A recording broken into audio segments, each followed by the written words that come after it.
Praise lord. ఉదయకాల ఆరాధనకు వచ్చిన ప్రతి ఒక్కరికి దేవుని పేరిట వందనాలు. చూస్తూ మనం ఈ మాసం ఏప్రిల్ మాసం చివరి వారానికి కూడా వచ్చేసామండి. ఇంకో 3 రోజుల్లో ఈ మాసం కూడా అయిపోతుంది. 2024 ప్రవేశపెట్టిన దేవుడు మనని ఈ 4 మాసాలు కూడా తన కాపుదలలో మనందరినీ భద్రపరుస్తూ క్షేమంగా సజీవులుగా ఉంచుతూ ఇంతవరకు తన రెక్కల కింద కాచి కాపాడినందుకు దేవునికి స్తోత్రాలు చెల్లించుకుంటూ 1-2 నిమిషాలు దేవా, నువ్వు మా పట్ల చూపిస్తున్న కృపను బట్టి నీకే స్తోత్రాలయ్యా, ఎనలేని నీ కాపుదలను బట్టి స్తోత్రాలు తండ్రి. ఇంత ఎండవేడిలోనూ ప్రభా, ఇలాంటి స్థితిలో కూడా నీవైతే మమ్మల్ని సజీవులుగా ఉంచి సంరక్షించి మాకు ఆరోగ్యాలను అన్ని విషయాలను మాకు దయచేస్తున్నందుకు నీకే స్తోత్రాలు దేవా అని నీకే కృతజ్ఞతాస్తులు చెల్లిస్తున్నాం దేవా అని ఒక మనస్ఫూర్తిగా మనం కాచి కాపాడిన దేవునికి స్తోత్రాలు చెల్లించుకుంటూ ఈనాటి ఆరాధనలో ప్రవేశిద్దాం.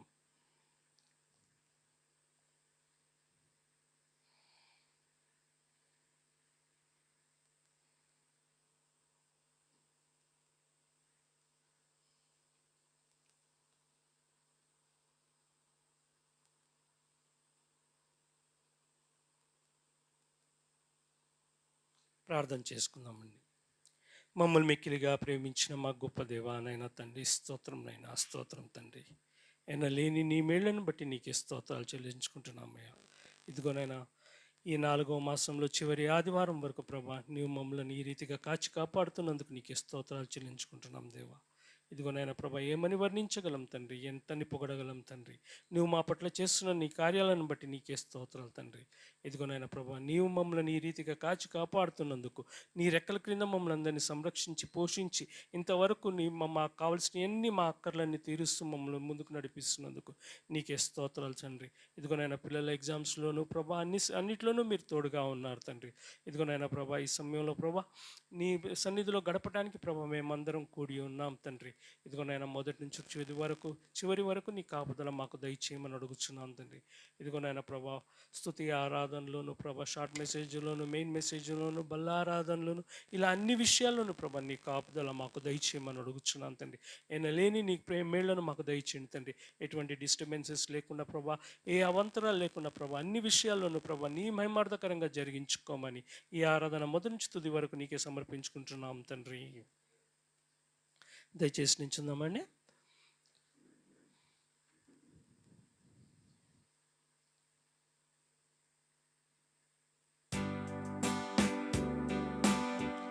మన దేవుణ్ణి స్తుతించేది ఆయన నామాన్ని మనము అనుదినము అనుక్షణము స్తుతించడానికి ఆయన అర్హుడండి. అలాంటి దేవుడు మనం అందరం కలిసి ఘనంగా స్తుతించుకుందాం. ఎందుకంటే దయతో మనం ఇంతవరకు కాచి కాపాడిన దేవుడు, తన రెక్కల క్రింద మనందరినీ భద్రపరిచిన దేవుడు. ఆ కృపను మనం తలంచుకుంటూ ఆయన స్తుతించుకుందాం.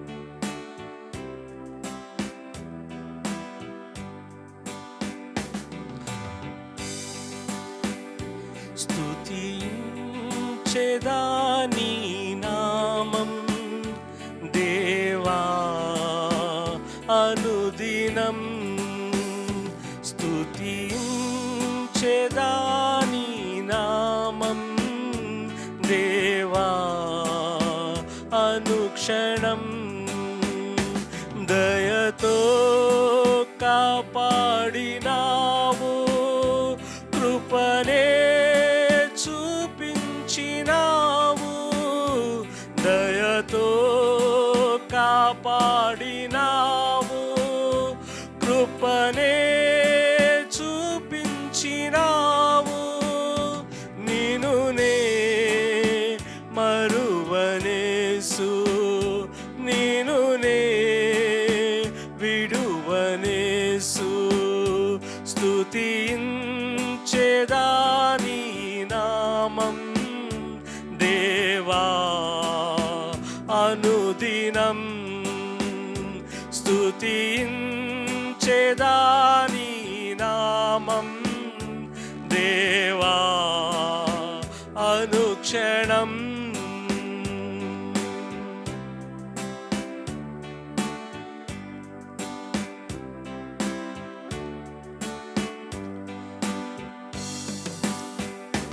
పాపినై ఉండగా నేను రక్షించి దరి చేర్చినావు. పాపినై ఉండగా రక్షించి దరి చేర్చినావు. నిను నే మరువనేసు, నిను నే విడువనేసు. స్తుతించెదా నీ నామం దేవా అనుదినం. స్తుతించెదా నీ నామం దేవా అనుక్షణం.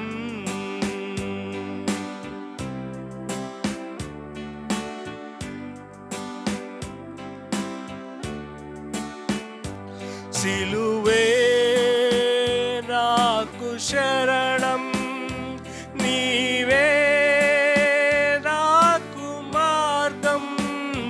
సిలువే నాకు శరణం, నీవే నాకు మార్గం.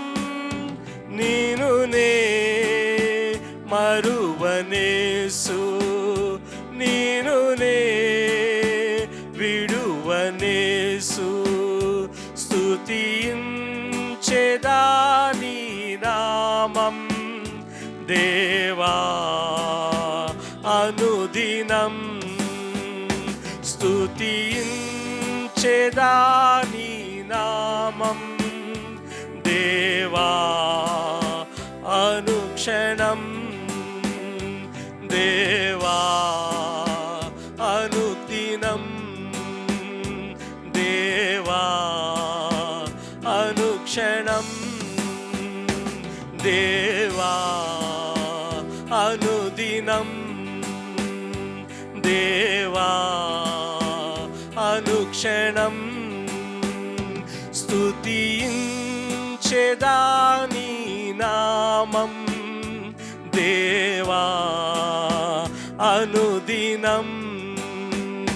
స్తుతించెదా నీ నామం దేవా అనుక్షణం.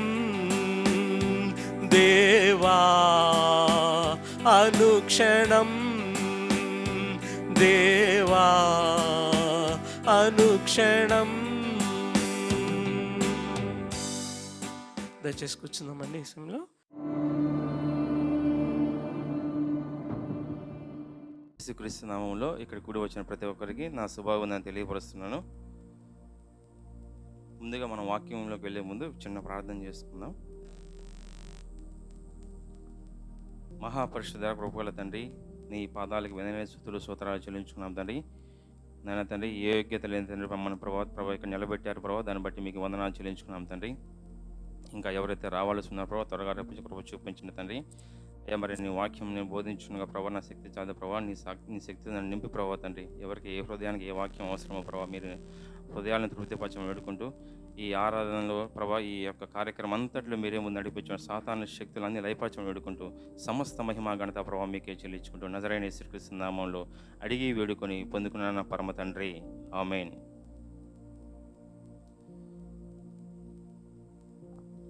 యోహాను వ్రాసిన 2వ పత్రిక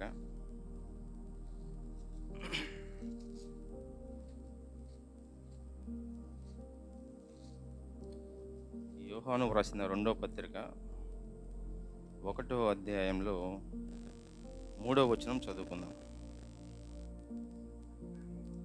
సత్య ప్రేమలు మన యందుండగా తండ్రి అయిన దేవుని యొద్ద నుండి, తండ్రి యొక్క కుమారుడు యేసుక్రీస్తు యొద్ద నుండి కృపయు కనికరమును సమాధానమును మనకు తోడగను.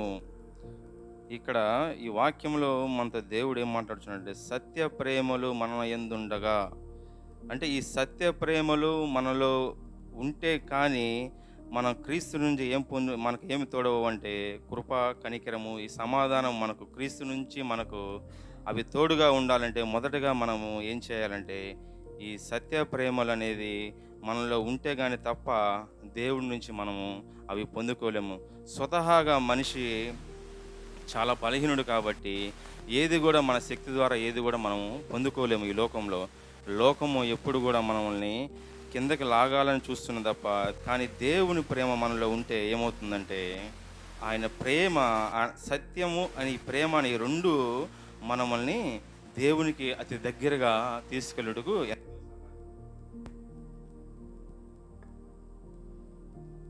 ఎంతో ఎంతో సహాయపడతాయని మీకు మనవి చేస్తున్నాను. కానీ ఈ క్రీస్తు ప్రేమ మనల్ని స్వతంత్రులుగా చేసిందనమాట. క్రీస్తు ప్రేమ ఇక్కడ ఏం చేసిందంటే మన పాపాలను పరిహరించింది. క్రీస్తు ప్రేమ మన కొరకు ఆయన తన ప్రియ కుమారుణ్ణి ఆ శిలువలో మన కోసం బలిగా అర్పించేశాడు. ఆ ప్రేమలో ఈరోజు మనకేం కనపడుతుందంటే త్యాగం ఉంది, ఓర్పు ఉంది, కనికరం ఉంది, కృప ఉంది, యథార్థత కూడా ఆ ప్రేమలో మనకు కనపడుతుంది. ఇప్పుడు మన ప్రశ్న ఏంటంటే, మన జీవితంలో క్రీస్తు పట్ల మన ఉద్దేశాలు ఎలా ఉన్నాయనేది మనం ఒకసారి పరిశీలించుకోవాలి. మన ఉద్దేశాలు ఆయన దగ్గరగా చేరుస్తున్నాయా, లేకపోతే మన ఉద్దేశాలు ఆయన్ని దూరంగా వెళ్ళిపోతున్నామనే ప్రశ్న ప్రతి ఒక్కరూ మన హృదయంలో పరిశీలించుకోవాల్సిందిగా ప్రభు పేరిట మిమ్మల్ని వేడుకొనుచున్నాను. ఎందుకంటే ఆచార సాంప్రదాయాల పరంగా మనము ఇక్కడ కూడుకోవటానికి అవకాశం లేదు. ఎందుకంటే అది ప్రతి ఒక్కరము మనము ఇక్కడికి వచ్చాము అంటే మనం ఓకే దేవుని ఆరాధిస్తున్నామంటే పాటలు పాడతాము, వాక్యం చెప్తాము, ఇంకా అనేక విషయాలు దేవుని మహిమపరుస్తాం. కానీ అవన్నీ దేవుణ్ణి కొంతవరకు మనము సంతృప్తి పరచగలం, కానీ పూర్తిగా మనం ఆయన సంతృప్తి పరచలేము. మరి ఎప్పుడు మనము ఆయన సంతృప్తి పరచగలమంటే ఈ సత్య ప్రేమలు మనలో ఉండి మనం ఏది చేసినా కానీ క్రీస్తు మన పట్ల తప్పక సంతోషిస్తాడు. కానీ ఎవరిని మనం ఈరోజు మనం సంతోషపరుస్తున్నామనే విషయం కూడా మనం ప్రతి ఒక్కరు మన హృదయాలను ఒకసారి పరిశీలించుకుందాము. ఎవరు మన హృదయాలను పరిశీలించుకొని మనం ఈరోజు లోకం తట్టు మన యొక్క ప్రేమను కనపరుస్తున్నాము, లేకపోతే క్రీస్తు కొరకు మనం ఏమైనా ప్రేమను కనపరుస్తున్నామనే ఒకసారి మన హృదయాలను పరిశీలించుకుందాము. ఎందుకంటే నువ్వు క్రీస్తు పూర్తిగా అప్పగించుకుంటే తప్ప ఈరోజు క్రీస్తు మనకు ఎప్పటికీ అర్థం కాడు. ఇప్పుడున్న ఈ సమాజంలో క్రీస్తు అర్థం చేసుకోవడం అంటే అంత ఈజీ కాదు. ఎందుకంటే క్రీస్తు ఎవరికి అర్థం అవుతాడంటే ఖచ్చితంగా మన హృదయాన్ని ఎవరైతే విరగొట్టుకుని నలగొట్టుకుంటారో వారికి మాత్రమే క్రీస్తు అర్థమవుతాడు తప్ప ఆయన మిగతా వారికి ఎప్పటికీ ఆయనకి అర్థం కాడు. ఎన్ని సంవత్సరాలైనా ఇంకా ఈ అన్ని జనుల మధ్య దేవుని నామం అవమానపరచబడుతుంది అంటే దానికి కారణం ఏంటంటే ఈ నిజమైన క్రీస్తుని ఇంకా ఎవరు పూర్తిగా అర్థం చేసుకోలేదు. కాబట్టి ఇంకా ఈ లోకంలో క్రీస్తును ఇంకా అనేక మంది ద్వేషిస్తున్నారు. క్రీస్తుని పట్ల ఆయన ప్రేమ ఇంకా మనం అర్థం చేసుకోలేదు కాబట్టి అనేక సమస్యలు ఈరోజు ప్రతి ఒక్క విషయంలో మనకు సంభవిస్తున్నాయి.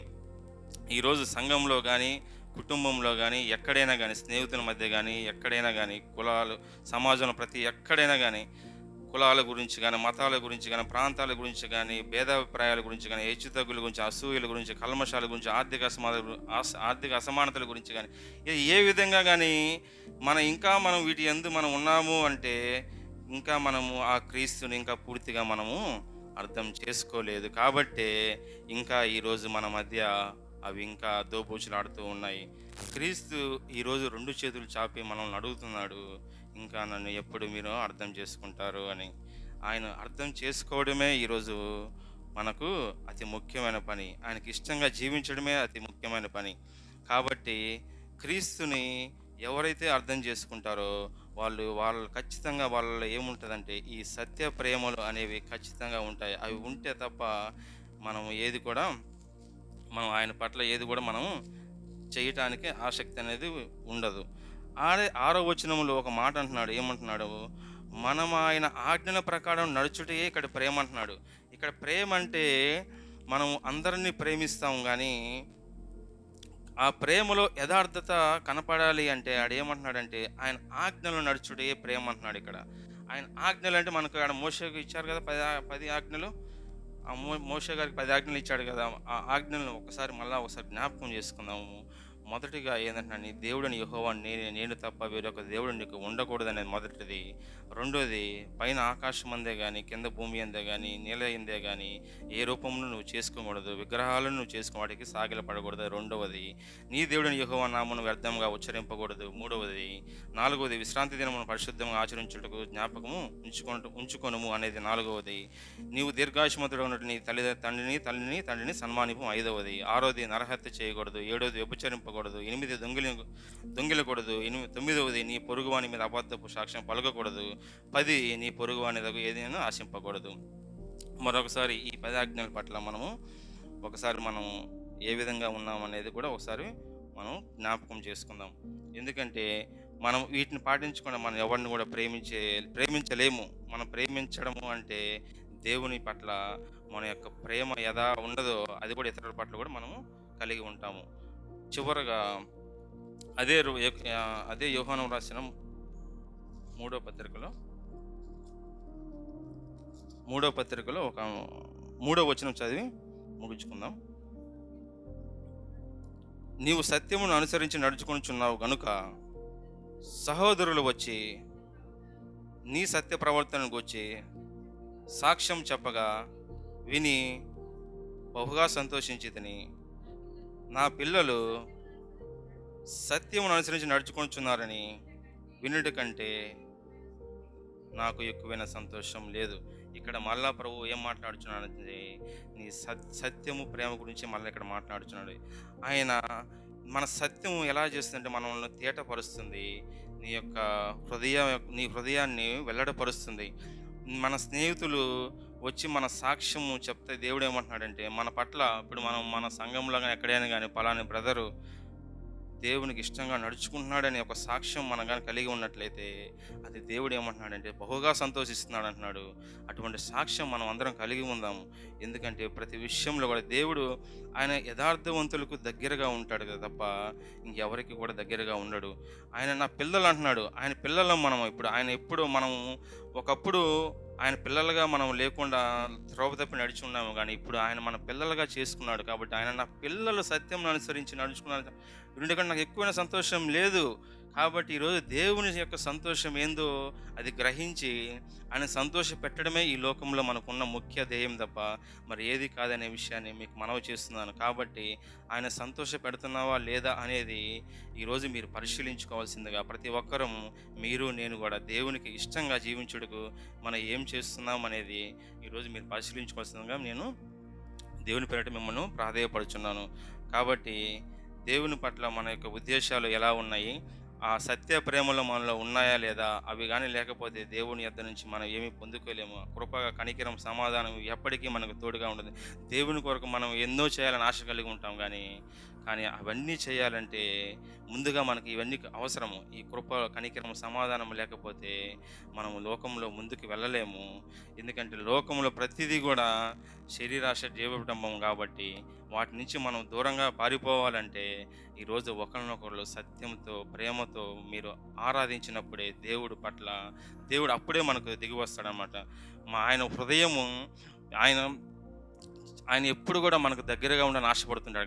కాబట్టి మనమే దేవుని పట్ల మనం ఏం చేస్తామంటే కొన్నిసార్లు మన హృదయంలో ఉన్న అనేక తలంపుల ద్వారా దేవునికి చోటు కల్పించలేకపోతున్నాం. కాబట్టి ఉదయకాలం నేను వేడుకున్న అంశం ఏంటంటే మనం సత్యము ప్రేమలో మనలో నిలుపుకుందాము, ఆయనకి ఇష్టంగా జీవిద్దాము, ఆయన కొరకు ఏదైనా చేయడానికి ప్రతి ఒక్కరం కూడా పోరాడదాము.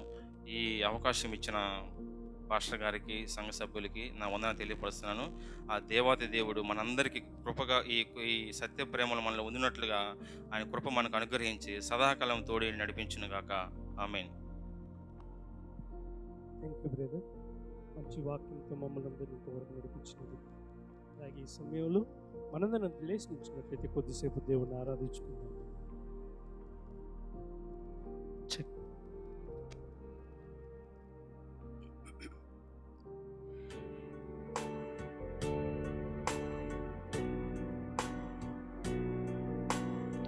మన దేవుడు మన ప్రాణం అండి, ఆయనే మన సర్వం.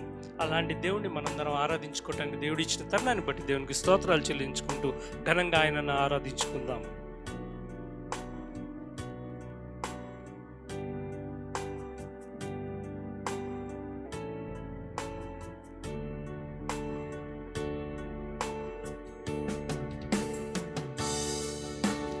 ఆయన మార్గము సత్యం అండి. మనం జీవించడానికి ఆధారం అలాంటి గొప్ప దేవుడు అండి. ఆ తరుణాన్ని దేవుడు ఇచ్చినందుకు దేవునికి స్తోత్రాలు చెల్లించుకుందాం. ఎందుకంటే అపాయం రాకుండా కాపాడే దేవుడు మన దేవుడు. మనం ఎక్కడున్నాను, ఎలాంటి స్థితిలో ఉన్నాను, మనం కాపాడే దేవుడు ఆయనండి. తోడుగా ఉన్న దేవుడు, మన వెంట ఉండే దేవుడు. అలాంటి దేవుడు మనకిచ్చిన తరుణం అండి ఇది. అందుకంటే మనస్ఫూర్తిగా ఆయనను హెచ్చించే భాగ్యం మనకిచ్చాడు. అలాంటి గొప్ప భాగ్యాన్ని మనందరం పొందుకున్నందుకు ఆయన మనస్ఫూర్తిగా ఆయనను ఆరాధించుకుందాం.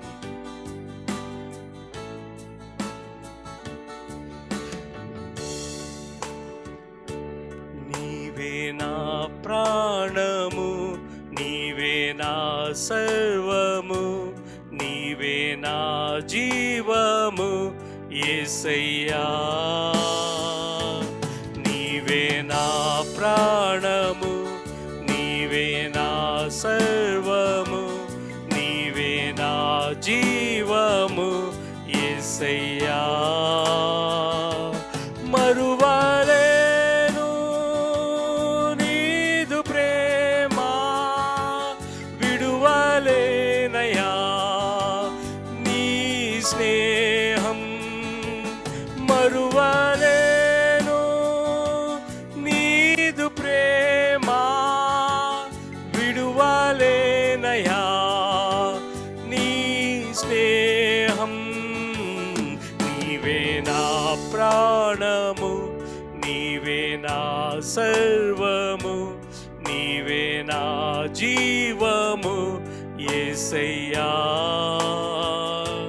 నీవే నా ప్రాణము, నీవే నా సర్వము, నీవే నా జీవము యేసయ్యా.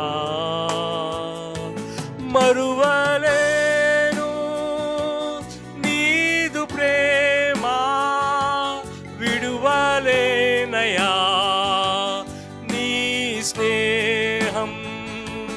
మరువలేను నీదు ప్రేమ, విడువలేనయా నీ స్నేహం.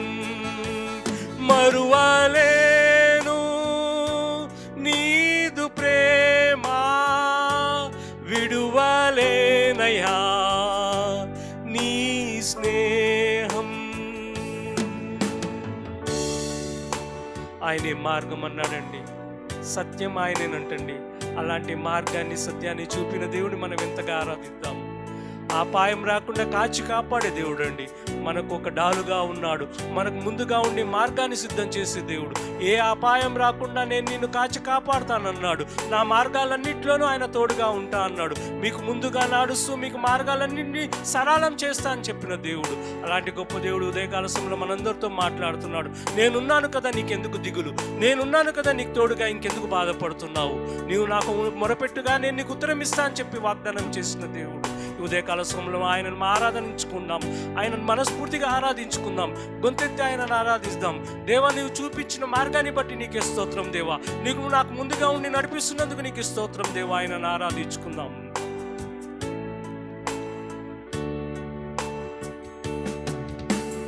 మార్గం నీవే, సత్యం జీవం నీవే, జీవించుటకు ఆధారం నీవే. మార్గం నీవే, సత్య జీవం నీవే, జీవించుటకు ఆధారం నీవే. ప్రాపాయం రాకుండా కాపాడు వాడవు, నీను నేను ఆరాధింతు. అపాయం రాకుండా కాపాడు వాడవు, నీను నేను ఆరాధింతు.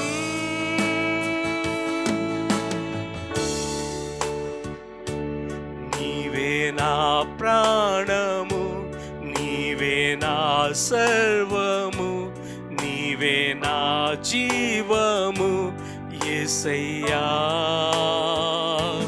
నీవే నా ప్రాణము, నీవే నా సర్వము, నీవే నా జీవము యేసయ్యా. మరువలేను నీదు ప్రేమ, విడువలేనయ్యా నీ స్నేహం. మరువలేను నీదు ప్రేమ, విడువలేనయ్యా నీ స్నేహం. నీవే నా ప్రాణము, నీవే నా సర్వము, నీవే నా జీవము యేసయ్యా. నీవే నా ప్రాణము. తోడు నీడ నీవే దేవా, నిత్యం నన్ను నడిపించే దేవుడు తండ్రి. నాకు ఒక స్నేహితుడిగా, నా చెలిమిగా నీ ఉన్నందుకు నీకే స్తోత్రాలు దేవా. ఇదిగోనైనా ప్రభా, బ్రతుకంతా నీ కొరకై జీవిస్తానయ్యా. ఈ జీవితం నేను జీవించినంత కాలం ప్రభా నీ కొరకై జీవిస్తాను తండ్రి. అలాంటి భాగ్యాన్ని మాకు దయచేయ్యా. ఇదిగోనైనా ప్రభా, మేమున్న ఏ స్థితిలో కూడా, ఎలాంటి స్థితిలో కూడా ప్రభా, మేమైతే నిన్ను మిరువక ప్రభా నీ మీద ఆధారపడి జీవించే వారిగా మమ్మల్ని చేయమని అడుగుచున్నాం తండ్రి. ఎందుకంటే ప్రభా, నీవు నాకు తోడుగా ఉన్నావు తండ్రి, నీవు నాకు నీడగా ఉన్నావు తండ్రి, నీవు నాకు అండగా ఉన్నావు తండ్రి. ఇంకంతకంటే నాకు ఇంకేం కావాలయ్యా ప్రభా. అందును బట్టి నీకే స్తోత్రాలు చెల్లిస్తున్నాం తండ్రి. ఇదిగోనైనా ప్రభా, నీ కృప నాకు ఎన్నడూ విడిచిపెట్టనని చెప్పిన దేవుడు తండ్రి. ఇదిగోనైనా ప్రభా, నా చేతిలో నిన్ను చెక్కుకున్నానని చెప్పిన దేవుడు తండ్రి, నా అరచేతిలో నువ్వు ఉన్నావని చెప్పిన దేవుడు తండ్రి. అలాంటి గొప్ప దేవుడు ఇంకెవరైనా ఉన్నారా? అలాంటి గొప్ప కాపుదల ఇంకేదైనా ఉందా మనకి ఈ లోకంలో? లేదు కదండి. అందుకే ఆయనను ఆరాధించుకుందాం. దేవా, నీవు నాకు తోడు నీడగా ఉన్నావయ్యా. అందుకనే నాకు చెలిమి, నా స్నేహితుడిగా ఉన్నావు తండ్రి. నన్ను స్నేహితుడని పేరు పెట్టి పిలిచావయ్యా. నీవు నాకు దాసుడవు కాదు, స్నేహితుడని చెప్పిన దేవుడు తండ్రి. ఇంతకంటే గొప్ప భాగ్యం మనకేముందండి. అందుకే ఆయన మనస్ఫూర్తిగా ఆరాధించుకుందాం. గొంతెత్తి ఆయన ఆరాధించుకుందాం.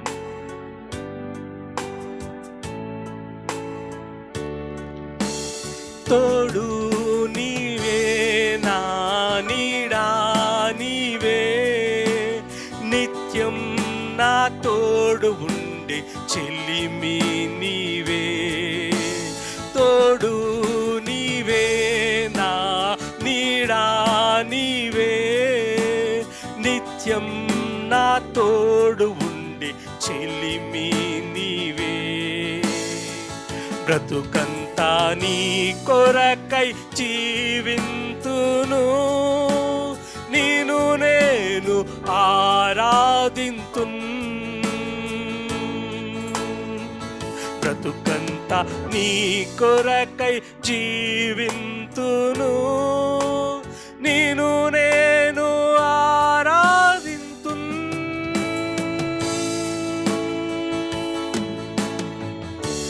నీవే నా ప్రాణము, నీవే నా సర్వము, నీవే నా జీవము యేసయ్యా. నీవే నా ప్రాణము, నీవే నా సర్వము, నీవే నా జీవము యేసయ్యా. మరువలేను నీదు ప్రేమ, విడువలేనయ్యా నీ స్నేహం. మరువలేను నీదు ప్రేమ, విడువలేనయ్యా నీ స్నేహం.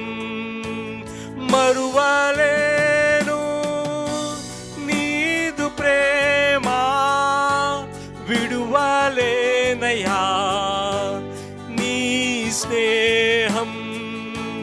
మరువలేను నీదు ప్రేమ, విడువలేనయ్యా నీ స్నేహం. నీవే నా ప్రాణము, నీవే నా సర్వము, నీవే నా జీవము యేసయ్యా. నీవే నా ప్రాణము, నీవే నా సర్వము, నీవే నా జీవము యేసయ్యా. అవును కదండి. దేవుడు మనకిచ్చిన తరుణాన్ని బట్టి దేవునికి స్తోత్రాలు చెల్లించుకుందాం. దేవా, నిన్ను ఆరాధించుకునే భాగ్యం మాకు ఇచ్చావయ్యా ప్రభా. నీవే మార్గం, సత్యం, జీవం అని చెప్పిన దేవుడు తండ్రి. అపాయం రాకుండా కాచి కాపాడే దేవుడు తండ్రి. నాకు స్నేహితుడిగా, చెలిమిగా ఉంటానని వాగ్దానం చేసిన దేవుడు తండ్రి. బ్రతుకంతా నీ మీద ఆధారపడుతున్నాం దేవా. నీవు చూపిన బాటలో మేము ముందుకు సాగులాగిన ప్రభా మమ్మల్ని అందరినీ నడిపించమని అడుగుతున్నాం తండ్రి. ఇదిగో నాయన ప్రభా, లోకంలో ఉంచున్నాం తండ్రి. ఇదిగో నాయన ప్రభా, ఎన్నిసార్లు ప్రభా శోధకుడు మమ్మల్ని ఎన్నో రీతులుగా ప్రభా మమ్మలను ప్రభా వేటాడాలని, వెంటాడాలని, అవమానపరచాలని, కృంగదీయాలని ప్రభా ఎన్నోసార్లు చూస్తూ ఉంటాడు తండ్రి. అలాంటి అపాయాలన్నింటినీ అధిగమించే భాగ్యం మాకు దయచేయమని అడుగుచున్నాం తండ్రి. మా చుట్టూ ప్రభా నీవు కంచగా ఉండి మమ్మల్ని నడిపించమని అడుగుచున్నాం తండ్రి. నీ కాపుదలలో మమ్మల్ని నిలవబెట్టమని అడుగుచున్నాం తండ్రి. ఇదిగో నాయన ప్రభా, ఏ అపాయం రాకుండా కాపాడుతానని వాగ్దానం చేసిన దేవుడు తండ్రి. ఆ గొప్ప వాగ్దాన్ని మా పట్ల నెరవేర్చమని ఉదయకాల సమయంలో అడుగుచున్నాం తండ్రి. నీ కృప కాపుదల మాకెన్నడూ దయచేయమని ఈ ఆరాధన యావత్తు నీకే సమర్పించుకుంటూ ఈ సమయంలో నీ దాసుని ద్వారా ప్రభా నీ వాక్యం వినబోచుండగా తండ్రి, నీ దాసుని నిలబెట్టుకోండి తండ్రి. నీ దాసుని ద్వారా మా అందరికీ రావాల్సిన వాక్యాన్ని ప్రభా, ఆహారాన్ని, జీవాహారాన్ని మా అందరికీ దయచేయమని ఈ ఆరాధన సమర్పించుకుంటున్నాం తండ్రి. ఆమేన్.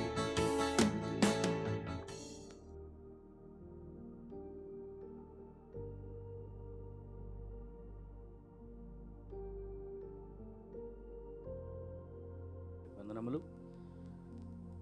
దేవుని వాక్యం కొరకు కీర్తనలు 19వ కీర్తన చదువుకుందాం.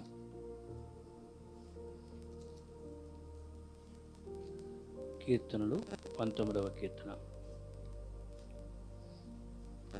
ఒక వచనం నేను చదువుతాను, తర్వాత వచనం మీరు చదవండి. అలాగా చివరి దాకా చదువుకుందాం. కీర్తనలు 19వ కీర్తన. ఆకాశములు దేవుని మహిమను వివరించుచున్నవి, అంతరిక్షము ఆయన చేతి పనిని ప్రచురపరుచుచున్నది.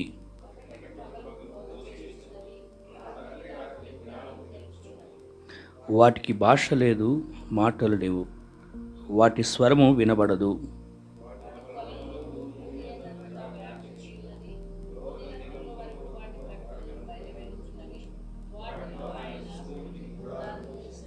అతడు తన అంతఃపురంలో నుండి బయలుదేరి పెండ్లి కుమారుని వలె ఉన్నాడు. శూరుడు పరిగెత్తనుల్లసించినట్లు తన పదమునందు పరిగెత్తనుల్లసించుచున్నాడు.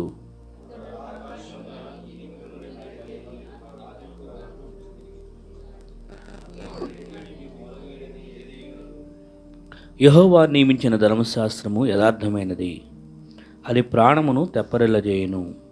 యెహోవా శాసనము నమ్మదగినది, అది బుద్ధిహీనులకు జ్ఞానం పుట్టించును.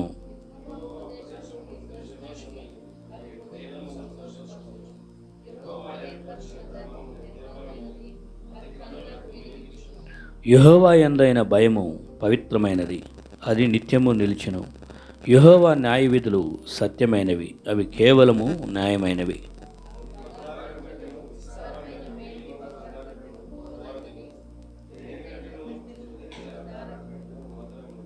వాటి వలన నీ సేవకుడు హెచ్చరిక నందును, వాటిని గైకొనుట వలన గొప్ప లాభము కలుగును.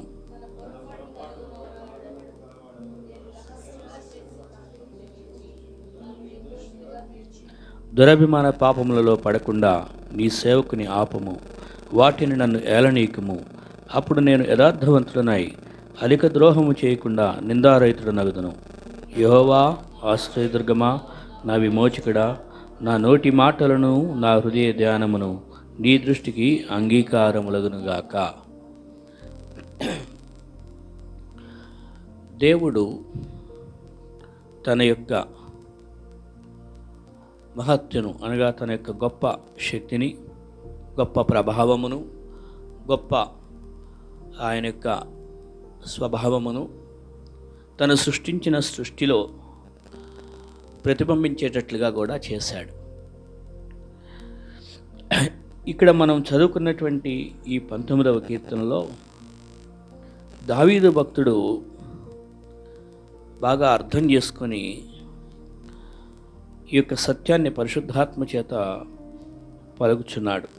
పరిశుద్ధాత్మని సహాయం చేత ఏమంటున్నాడంటే, అయా ఆకాశములు దేవుని మహిమను వివరించుచున్నవి అన్నాడు. అంతరిక్షము ఆయన చేతి పనిని ప్రచురపరుచుచున్నది అన్నాడు. ఆకాశము అంతరిక్షంలో ఏముంటాయి? మనకు కనబడుచున్నటువంటి సూర్యుడు, చంద్రుడు, నక్షత్రాలు కదా, వివిధ గ్రహాలు ఉన్నాయి.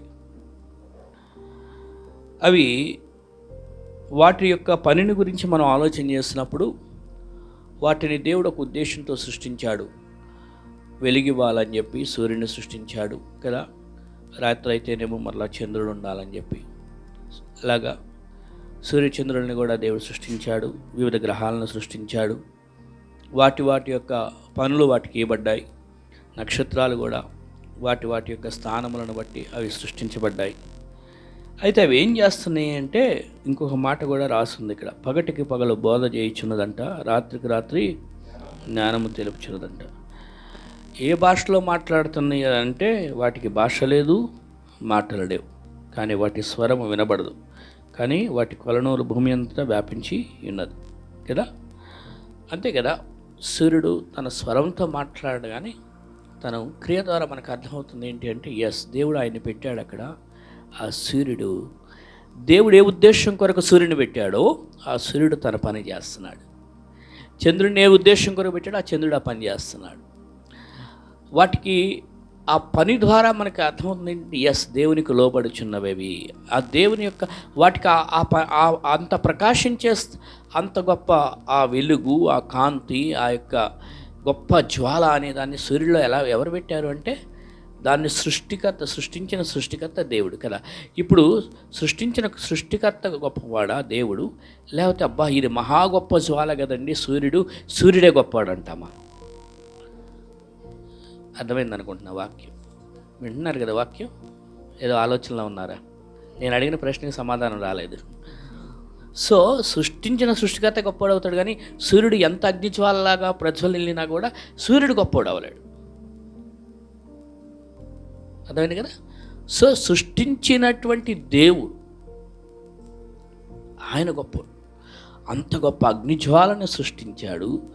అది ఎక్కడ ఒక బంతిలాగా అది జ్వాల, అంత అగ్ని ప్రకాశిస్తూ ఉంటే అసలు ఏంటది అసలు? దానికి ఫ్యూయల్ ఎక్కడి నుంచి? ఇప్పుడు కిరోసిన్ కావాలి ఒక మంట వెలిగించడానికి, కట్టెలు ఉండాలి ఆ పొయ్యి వెలుగుతూ ఉండటానికి. కానీ ఎక్కడి నుంచి అదంతా ఒక అగ్ని వెలుగుతుంది అంటే ఆ సూర్యుడిలో ఆ జ్వాల ఎక్కడి నుండి ఏంటి? అది దేవుడు అలా పెట్టాడు అంతే, ఆ శక్తితో. దానికి రోజు కట్టెలు పెట్టాలా, పొయ్యి రావడానికి గ్యాస్ సిలిండర్ మార్చాలా? అది ఏంటి అసలు? ఎక్కడి నుంచి అది? ఒకసారి దేవుడు ఆజ్ఞాపించాడు, అది ఈ భూమి నిలిచినంతకాలం అది అట్లా ప్రకాశించేటట్లుగా, అగ్నిజ్వాల మండుచుండేటట్లుగా అది అలా పెట్టేశాడు. అంటే మనం కేవలం సూర్యుడి గురించే మాట్లాడుకున్నాం. అలాగే వివిధ గ్రహాలు, ఇతర గ్రహాలు, నక్షత్రాలు, ఇదంతా ఏంటండి? మనం ఏదో దేవుని సన్నిలో 2 పాటలు పాడుకొని దేవుని ఆరాధించడానికి వచ్చాము, ఇప్పుడు ఆ గోలంతా మనకెందుకు, ఏదో సైన్స్ పాడని చెప్పుకుంటున్నట్టు అంటారేమో. Science, social, maths, Telugu, English, Hindi అన్ని సబ్జెక్టులు కవర్ చేసేది ఈ పరిశుద్ధ గ్రంథం. ఏమండి, మనిషి జీవితానికి పుట్టిన దగ్గర నుండి చచ్చేదాకా అవసరమైన అన్ని శాస్త్రాలకి సంబంధించిన జ్ఞానాన్ని ఇచ్చేది ఈ పరిశుద్ధ గ్రంథం. ఈ పరిశుద్ధ గ్రంథంలో ఈ మాట రాసి పెట్టాడు అంటే ఎందుకు రాశాడంటే, మనం ఆలోచించవలసిన దృక్పథంతో ఆలోచించి ఏ దృష్టితో దాన్ని చూడాలంటే, ఇప్పుడు ఈ భక్తుడు ఎలా చూస్తున్నాడు వీటన్నిటిని అంటే, అబ్బా ఇవన్నీ కూడా దేవుని చేత సృష్టించబడ్డాయి. అవి ఏం చేస్తున్నాయి అంటే దేవుని మహిమను ప్రచురపరుచుచున్నాయి. ఆయన చేతి పనిని ప్రచురపరుస్తున్నాయి, దేవుని మహిమను వివరిస్తున్నాయి అంట. అంటే వాటిని చూసి వాటి యొక్క ఆ పని జరిగించే విధానము, వాటి ద్వారా జరిగే మార్పులు, అవన్నీ కూడా కాలములు, సూచనలు, కాలాల్లో వచ్చే మార్పులు, వాతావరణంలో వచ్చే మార్పులు, వాటి ద్వారా ఇదంతా ఏంటండి అంటే, ఇగో మమ్మల్ని సృష్టించిన మా దేవుడు, ఆయన ద్వారా మేము ఇవన్నీ జరిగిస్తున్నామని ఆ దేవుని మహిమను వివరించుచున్నవి. దేవుని మహిమను వివరించుచున్నాయి, దేవుని యొక్క గొప్పతనాన్ని తెలియజేస్తున్నాయి. ఈ అధ్యాయాన్ని అలానే ఉంచుకోండి, దాన్ని అలా ఉంచండి. మళ్ళీ అక్కడికి వద్దాము, మర్చిపోవద్దు. 8వ కీర్తనలోకి ఒకసారి వెళ్దాం. చూస్తే అక్కడ ఒక మాట గమనించాలి మనం. 8వ కీర్తనలో 3వ వచనం నుండి చూద్దాం. 3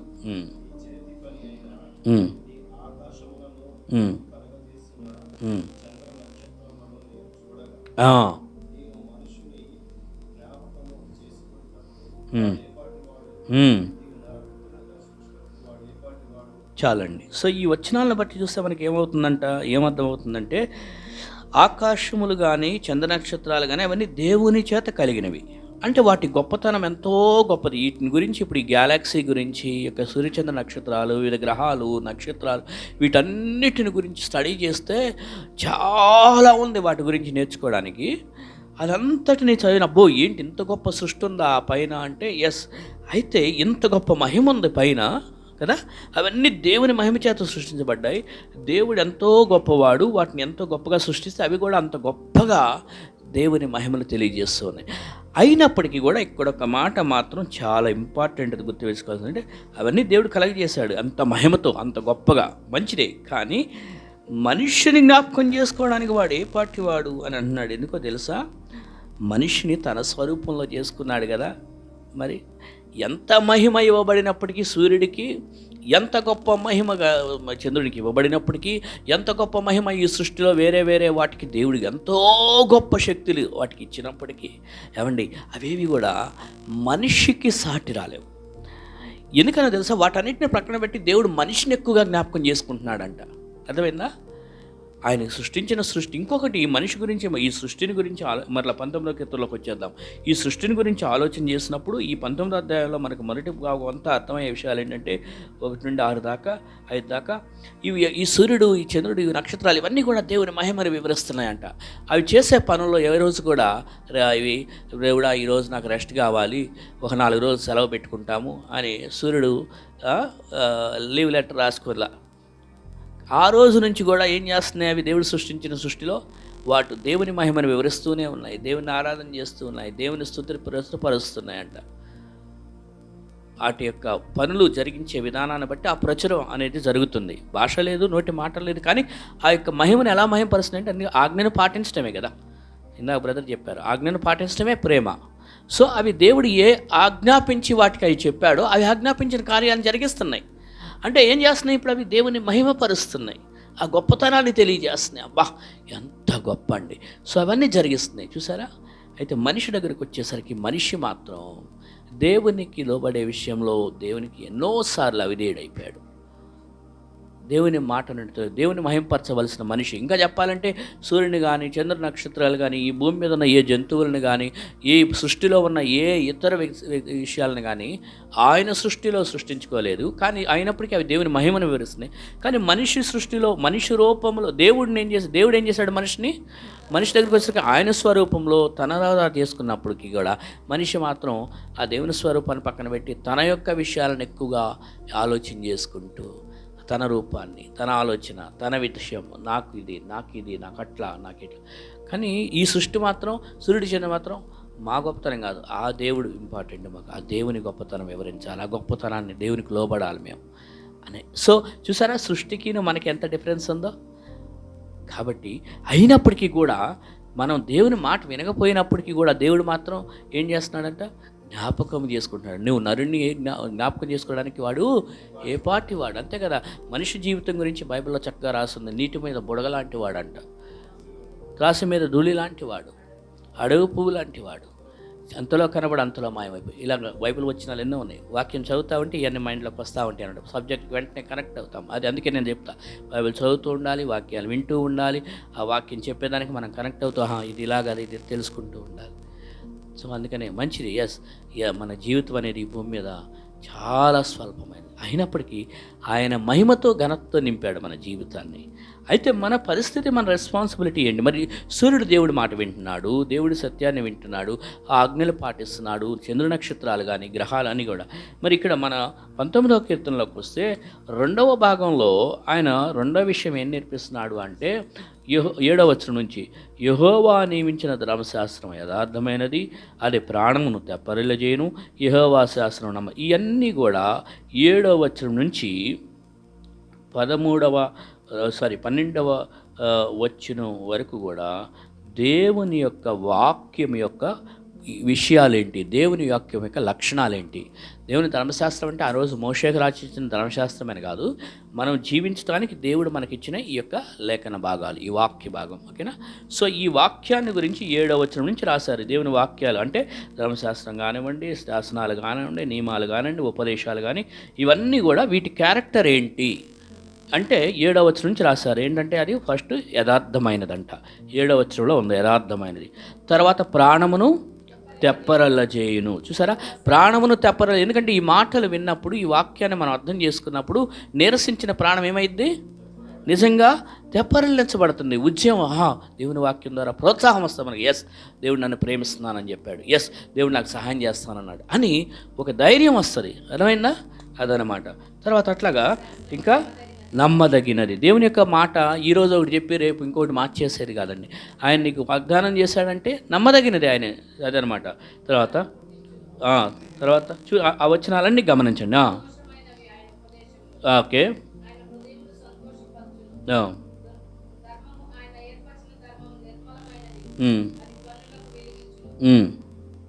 అది అట్లా అక్కడ దాకా దేవుని వాక్యాన్ని గురించి చెప్తూ మరలా దేవుని యందు భయం గురించి కూడా 9వ వచనంలో మాట్లాడి ఆ వాక్యానికి జోడించారు. 9వ వచనం, యెహోవాయందైన భయం. ఎందుకంటే వాక్యం చదువుతూ ఉండగా, దేవుని గురించి విషయాలు నేర్చుకుంటూ ఉండగా దేవుని యందు భయం ఏంటో కూడా తెలుస్తూ ఉంటుంది, భయభక్తులు. సో అది నెక్స్ట్.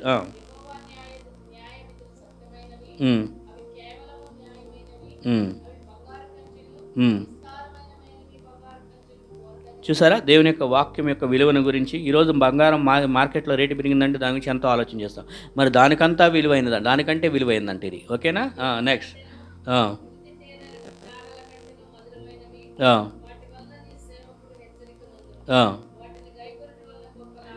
ఓకే, చూసారా, వాటిని గైకొనేటి వలన గొప్ప మామూలుగా లాభం కలిగితే కలగొచ్చు అని చెప్పాలా, మామూలు లాభం కలిగిద్దని చెప్పాలా, గొప్ప లాభము కలుగును. ఎప్పుడు?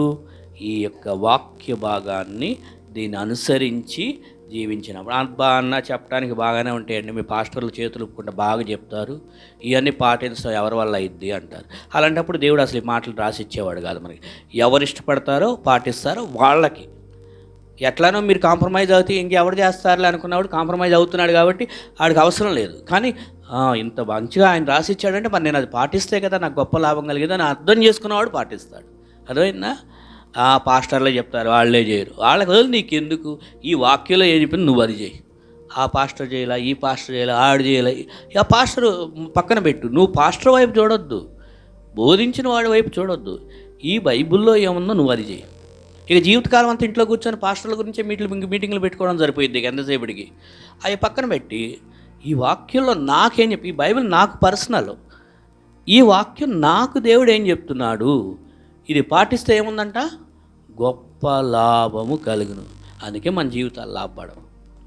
ఎందుకంటే వాక్యం పాటించం కదా. ఎంతసేపటికి ఆ పాస్టెట్ట, ఈ పాస్టెట్ట, ఆ పాస్టెట్ట, ఇవే మాట్లాడుకుంటా ఉంటే ఇంక మనం ఇది ఎప్పుడు పాటిస్తాం? దేవుడు అన్నాడు, నేను నిన్ను పాస్టర్ వైపు చూడమన్నానా, నన్ను చూడమన్నానా అంటాడు. రేపొద్దున బైబిల్లో అక్కడ తీర్పు దినాన్ని నిలబడతాం. అర్థమైందా? సో అక్కడ చూడదు. అప్పుడు అంటాడు, నేను నీకేం చెప్పాను, ఎందుకు ఇచ్చా బైబిల్ నీకు నేను అని అంటాడు. సో దేవుని వాక్యాన్ని బాగా పాటిస్తే వాళ్ళకి ఏం కలిగిద్దంట? గొప్ప లాభం కలదు. పాస్టర్ గారికి లోబడి ఉండి పాస్టర్ గారికి మెప్పిస్తే ఆయనకు లాభం కలిగిద్దని ఉందా? ఏమండి, పాస్టర్ కాదు అక్కడ. గొప్ప లాభం ఎవరికి కలిగిద్ది?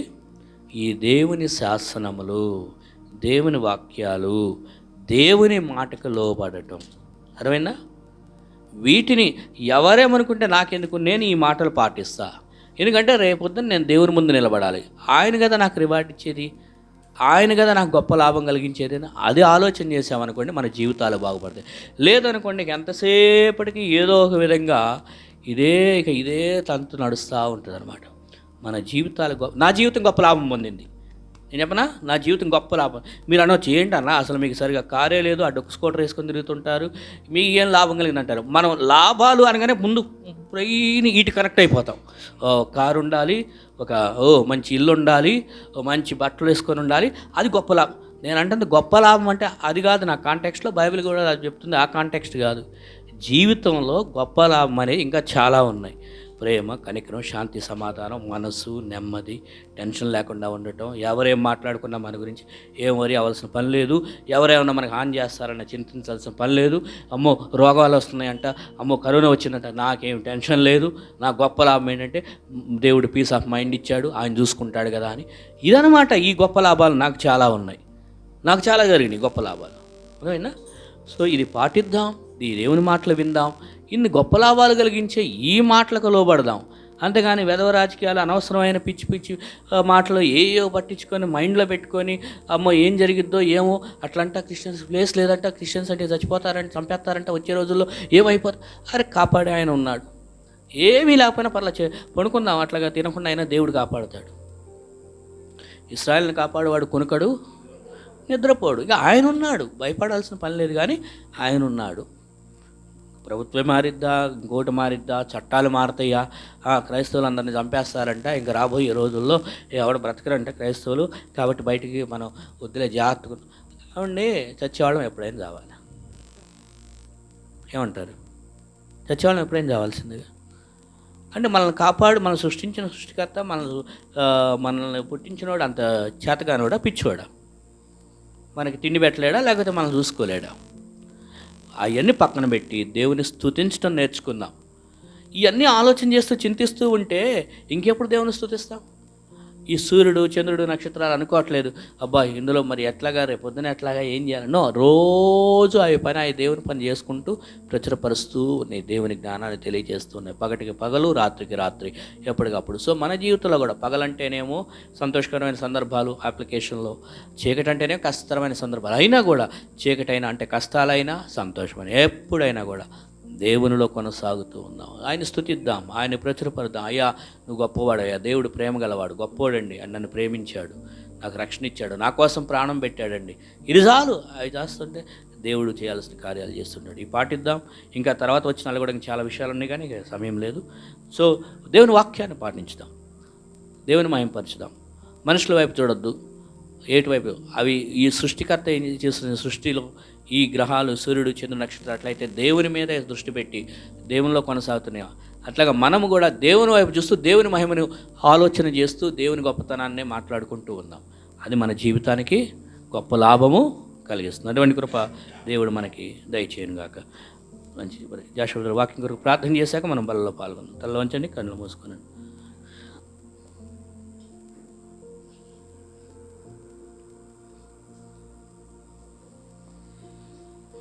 విన్న వాక్యాన్ని బట్టి దేవునికి వందనాలు చెల్లిద్దామండి. ఇదిగోనండి, మనం ఎన్నో భారాలు పెట్టుకుని ఇప్పటి వరకు విన్నాము. ఆయన వాక్యం బంగారం కంటేను, మేలిమి బంగారం కంటేను, తేనె కంటేను మధురమైనదని.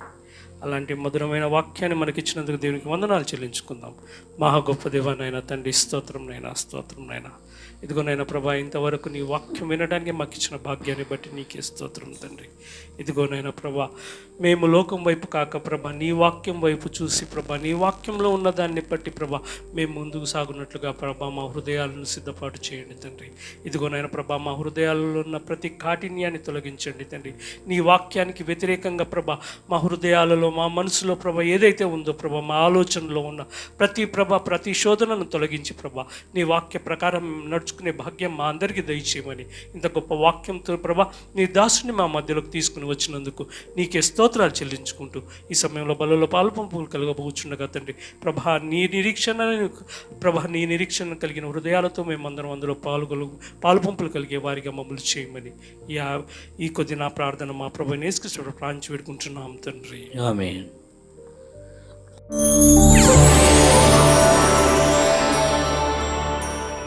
ప్రభువుల్లో పాల్గొందాము. హృదయాలు సిద్ధపాటు చేసుకుందాం. ఎవరి హృదయాలు ఎలా ఉంటున్నాయి, దేవుని ఎటు మన హృదయం ఎలా ఉంది, దేవుణ్ణి దుఃఖపరిచేది ఏమైనా ఉంటే, నీకు ఆయాసకరమైనది ఏదైనా ఉన్నట్లయితే అని భక్తుడు అన్నట్లుగా మన హృదయంలో కూడా దేవునికి దుఃఖకరం కలిగించే విషయం ఏదైనా ఉంటే దేవునికి క్షమాపణ అడుగుదాం. ప్రభా నన్ను క్షమించు అని. ఎందుకంటే క్రీస్తు యొక్క రక్తము, క్రీస్తు యొక్క శిలువ కార్యం ఎంత ఘోర పాపైనా క్షమించగలిగినటువంటిది, విమోచన ఇచ్చినది. క్రీస్తు మన కొరకు చనిపోయాడు, మన కొరకు ఆయన మానవావతారిగా ఈ లోకంలోకి వచ్చి శరీర రీతిగా జన్మించి శరీరీతిగా ఉన్నాడు. అంటే శరీరీతిగా జన్మించడం అంటే తన శరీరాన్ని ధరించుకున్నాడు. ఆ శరీరంలో ఆయన జీవించినప్పటికీ పాపం చేయలేదు. ఆ శరీరం మన కొరకు అర్పించాడు. ఆ రక్తాన్ని మన కోసం కార్చాడు. కాబట్టి మన కోసం రక్తదారులుగా కాచిన ఆ క్రీస్తుని జ్ఞాపకం చేసుకుందాం. ఎవరిని జ్ఞాపకం చేసుకోవద్దు, పాపాలు క్షమించిన క్రీస్తుని జ్ఞాపకం, ఆ పరలోకపు తండ్రిని జ్ఞాపకం చేసుకుందాం. మన పాపాల కొరకు గాయాలు పొందిన క్రీస్తు త్యాగాన్ని జ్ఞాపకం చేసుకుందాం. మన చేతిలో ఉన్న ఈ రొట్టెను బట్టి దేవుని కృతజ్ఞతాస్తుతులు చెల్లించుదాం. మౌనంగా 2 నిమిషాలు మీ హృదయంలో దేవుని స్తుతించి, అవును ప్రభా, నా కోసమే కదా నువ్వు చనిపోయిందని క్రీస్తుని బట్టి ఆ దేవుణ్ణి కృతజ్ఞతాపూర్వకంగా ఆరాధన చేద్దాం.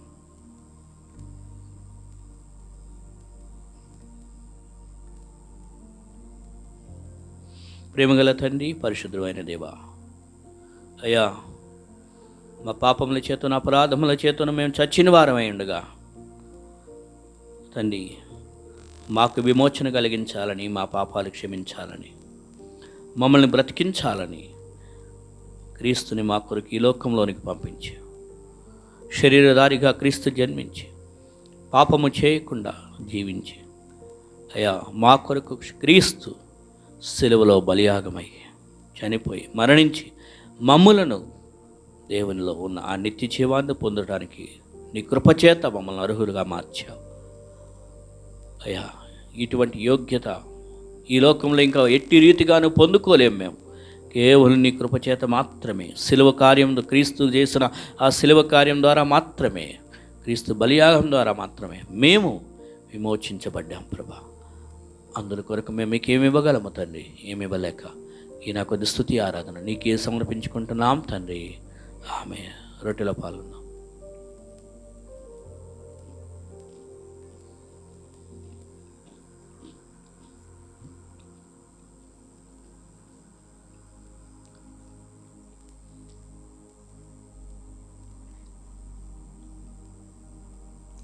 ఆ ప్రకారమే భోజనం పెంపట ఆయన మరొక పాత్రను ఎత్తుకొని, ఇది అనేకుల కొరకు చిందింపబడుచున్న నా నిబంధన రక్తం, నన్ను జ్ఞాపకం చేసుకున్నట్టుగా దీన్ని చేయుడి అని చెప్పాను. కాబట్టి క్రీస్తుని జ్ఞాపకం చేసుకుందాం. ప్రేమగల తండ్రి, పరిశుద్ధుడా, నీ యొక్క ఉగ్రత నుండి మమ్మల్ని తప్పించడానికి, నీ శిక్ష నుంచి మమ్మల్ని విమోచించడానికి, నిత్య నరకాగ్ని నుంచి మమ్మల్ని విడిపించి నిత్య జీవంలోనికి ప్రవేశింపచేయడానికి నువ్వు మమ్మల్ని ప్రేమించావు. కాబట్టే ఆ శిలువ కార్యాన్ని జరిగించడానికి నీ కుమారుడైన క్రీస్తును మా కొరకు అప్పగించావు. నీ కుమారుడైన క్రీస్తు మా కొరకు ప్రాణత్యాగం చేసి తన రక్తాన్ని దారులుగా కాచి, తన ప్రాణమైన తన రక్తాన్ని మా కొరకు అర్పించి, ఆ క్రీస్తు యొక్క పరిశుద్ధిని రక్తంలో మా హృదయ ప్రతి అపవిత్ర పాపములను కడిగివేసి మమ్మల్ని శుద్ధీకరించి, నీ అందు విశ్వసించట చేతన వెంటనే మమ్మల్ని నీతిమంతులుగా పరిశుద్ధులుగా తీర్చి ఉన్నావు. అందుల కొరకు మేము మీకు ఏమి ఇవ్వగలము తండ్రి? ఏమి ఇవ్వలేక ఈ నా కొద్ది స్తుతి ఆరాధన నీకే సమర్పించుకుంటున్నాం తండ్రి. ఆమె పాత్రలో పాల్గొన్నాం.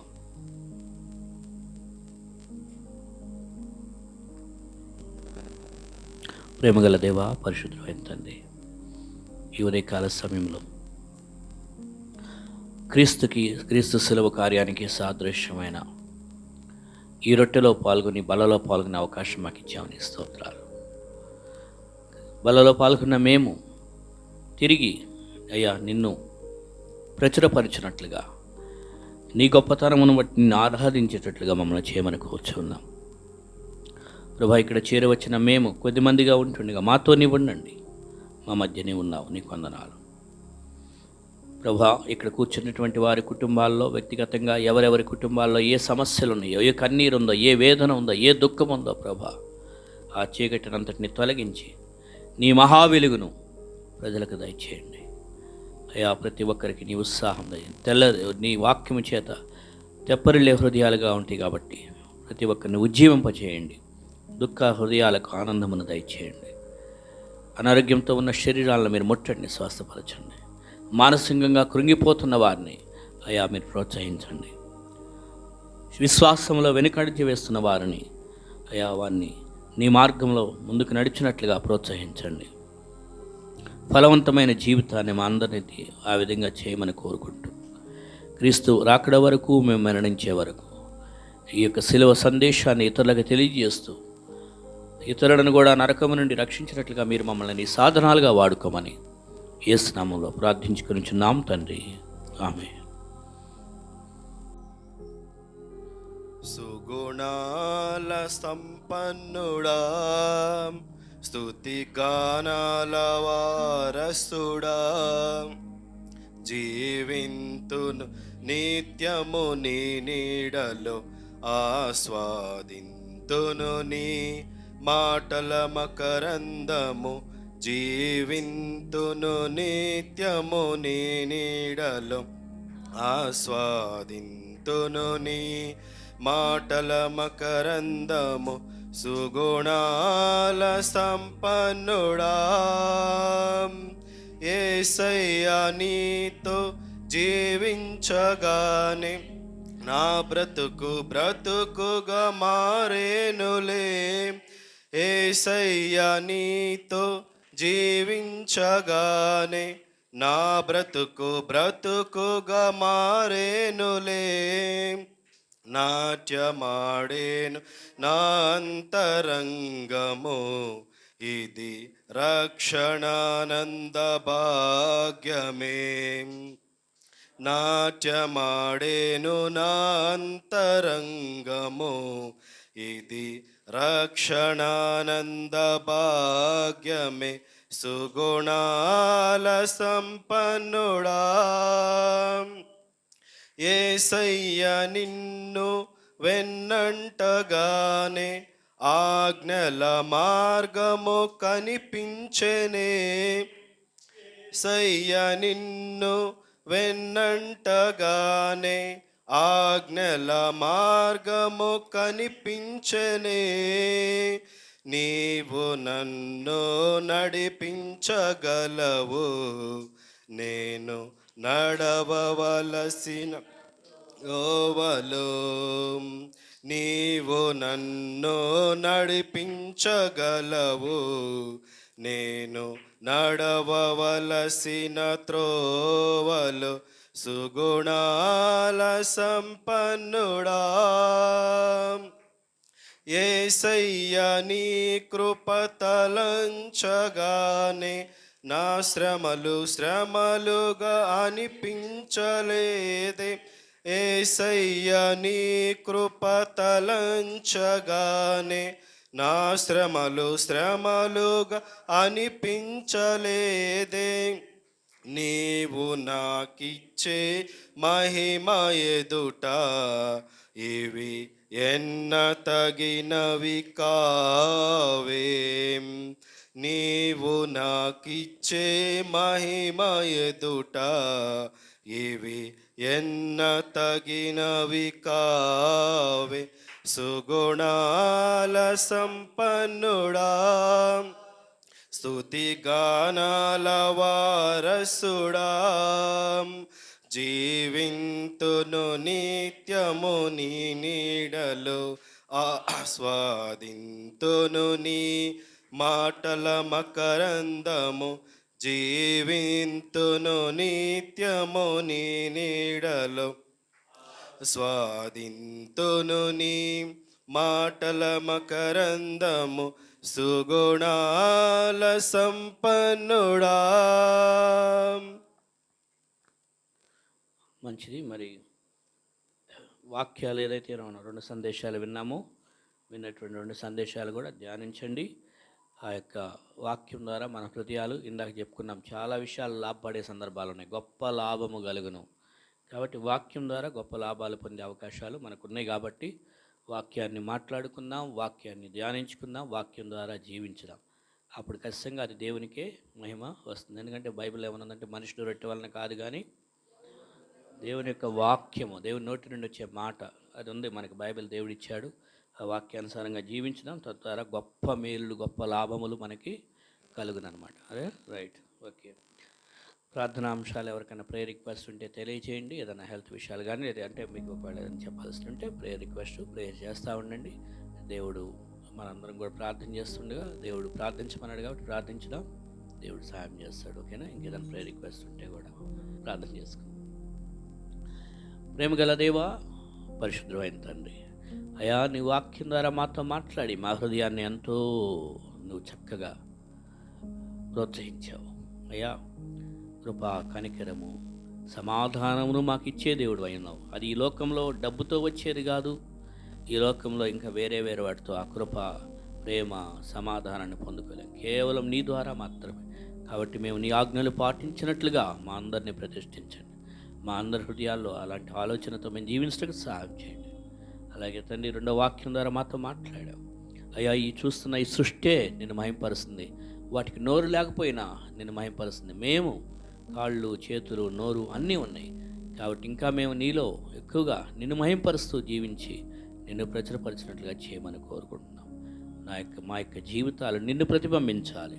మేము జీవించే విధానం నిన్ను మహింపరచాలని మేము కోరుకుంటూ ఆ విధంగా జీవించటకు సహాయం చేయండి. మాకు లాభపరిచే నీ వాక్యం ఉండగా మేము లాభం పొందుటకు మీ పట్ల లోబడటానికి సహాయం చేయండి. అదేవిధంగా ప్రభా, ఇంకా నువ్వు తండ్రి, ఈరోజు వచ్చిన బిడ్డలందరిని బట్టి నీ స్తోత్రాలు. రోషయ్య గారిని ప్రత్యేకంగా నీ సర్లేదు బట్టి ప్రార్థన చేస్తున్నాం. రోషయ్య గారిని జ్ఞాపకం చేసుకుని తనను ముట్టండి, స్వస్థపరచండి. ఇంకెవరికైనా అనారోగ్య పరిస్థితులు ఉన్నారేమో తండ్రి, అయ్యా వారిని జ్ఞాపకం చేసుకుని మీరు ఆశీర్వదించండి. అలాగే రమేశ్వరి గారు వారు ఊరు వెళ్తున్నారని చెప్పిండగా వారి ప్రయాణాన్ని కూడా మీరు దీవించండి, ఆశీర్వదించండి. ఇంకెవరు ఎలాంటి అవసరాల్లో ఉన్నా వారందరితో తోడుగా ఉండమని, అయ్యా ఎగ్జామ్స్ ఉన్న స్టూడెంట్స్ మీరు జ్ఞాపకం చేసుకునండి. ఎగ్జామ్స్ రాసిన స్టూడెంట్స్ని బట్టి కూడా నీకు స్తోత్రాలు.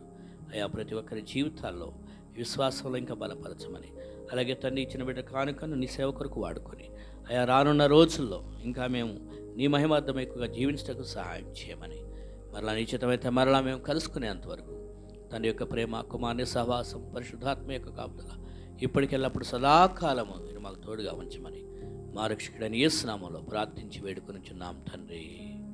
ఆమేన్. ఆమేన్. Praise the lord.